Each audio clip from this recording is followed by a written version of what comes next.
Hello সম্মানিত viewers, আজ আপনাদেরকে নিয়ে যাব এনায়েতপুরের ওরদ শরীফ। আর এই ওরদ শরীফ কিন্তু 111তম ওরদ শরীফ অনুষ্ঠিত হচ্ছে। তো দেখতে থাকুন, আমাদের সাথে থাকুন। তো বন্ধুরা, আমরা বের হয়ে গেলাম দুপুরের পর সিরাজগঞ্জ জেলার সবথেকে বড় ওরদ শরীফ, এটা এনায়েতপুরে অবস্থিত। তো ওরদ শরীফে যাওয়ার জন্য আমি, ফরিদ এবং শাহ আলম ভাই মোটরসাইকেল নিয়ে বেরিয়ে পড়েছি বেলা 2টার দিকে। তো আমরা এগিয়ে চলেছি সড়ক স্টেশনকে অতিক্রম করে বলরামপুর বাজার পার হয়ে আমরা ছুটে চলেছি। আসলে আমাদের ওখান থেকে সড়ক থেকে বের হলে পারে আপনারা জানেন যে মোটামুটি অনেক সময় লাগে ওরদ শরীফে যাওয়ার জন্য। যারা উল্লাপাড়ার এই সাইডে আছেন তারা অবশ্যই দেখতে পারবেন। তো আসলে রাস্তাঘাট অনেক চাপা রাস্তা, তো সেখান দিয়ে কিন্তু আমাদের ছুটে চলতে হয়। তো আমরা রওনা দিয়েছি মানে সলপ হয়ে এদিকে বলরামপুর বাজার হয়ে চলে যাব মকন্দগাতি বেলকুচি দিয়ে চলে যাব কেজির মধ্যে সেই এনাথপুর ওরদ শরীফে।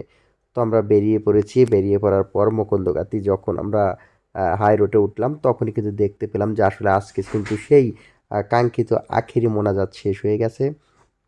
আর আখেরি মোনাজাতের পরপরই কিন্তু লোকজন, সকল কাফেলার লোকজন কিন্তু বেরিয়ে পড়েছে বাসায় চলে যাওয়ার জন্য।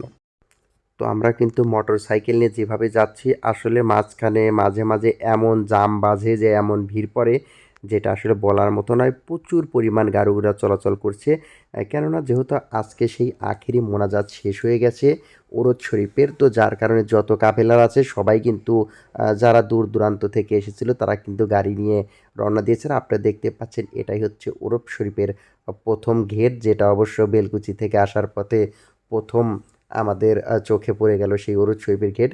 এরকম 3-4টা গেট আছে ইনাতপুর ওরদ শরীফে। তো আমরা আসলে দেখব। আর ওরদ শরীফের সামনে যে সকল কাফেলার লোকজন আজকে না যাবে তারাও কিন্তু কালকে যাবে।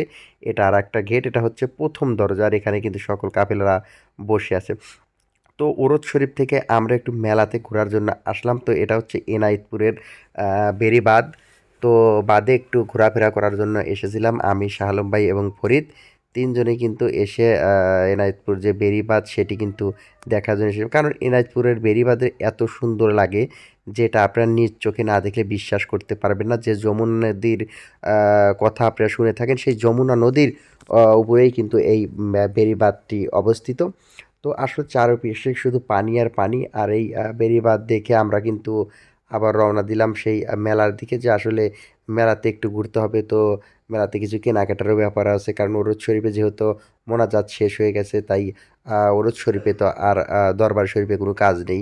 তো আমরা মেলা থেকে ঘোরাফেরা শেষে এখন দেখতে পাচ্ছেন যে রাতের যে লাইটিং, আসলে প্রচুর পরিমাণ মরিচবাতি ঝিকিমিকি বাতি কিন্তু লাগানো হয়েছে এই ওরদ শরীফে। তো বেড়িবাঁধ থেকে আসার এটাই হচ্ছে রাস্তা। আর বেড়িবাঁধ থেকে আসার রাস্তায় আপনারা দেখতে পাচ্ছেন যে প্রচুর পরিমাণ মরিচবাতি, আপনারা উপরে লক্ষ্য করলে সেটা দেখতে পারবেন। আর গেটের কথা তো আপনাদেরকে দেখাবো যে গেটে কী পরিমাণ বাতি আর কী পরিমাণ আলোকসজ্জা লাইট লাগানো হয়েছে, এটা আসলে যদি আপনারা নিজ চোখে না দেখেন তাহলে বিশ্বাস করতে পারবেন না। আর মানুষে মানুষে এত ভিড় যেটা আসলে বলার মতো না। আমরা প্রায় 2 থেকে 3 কিলোমিটার ফাঁকে কিন্তু মোটর সাইকেল রেখে এসেছি, আর হাঁটা পায়ে কিন্তু আমরা রওনা দিচ্ছি বাড়িতে যাওয়ার জন্য। এটা হচ্ছে গেট, আপনারা দেখতে পাচ্ছেন। এটা হচ্ছে এনায়েতপুর যে Khwaja Yunus Ali medical college hospital আছে, সেই হসপিটালের সামনে কিন্তু এই মেন গেটটা করা হয়েছে, বিশাল আকৃতির একটা গেট।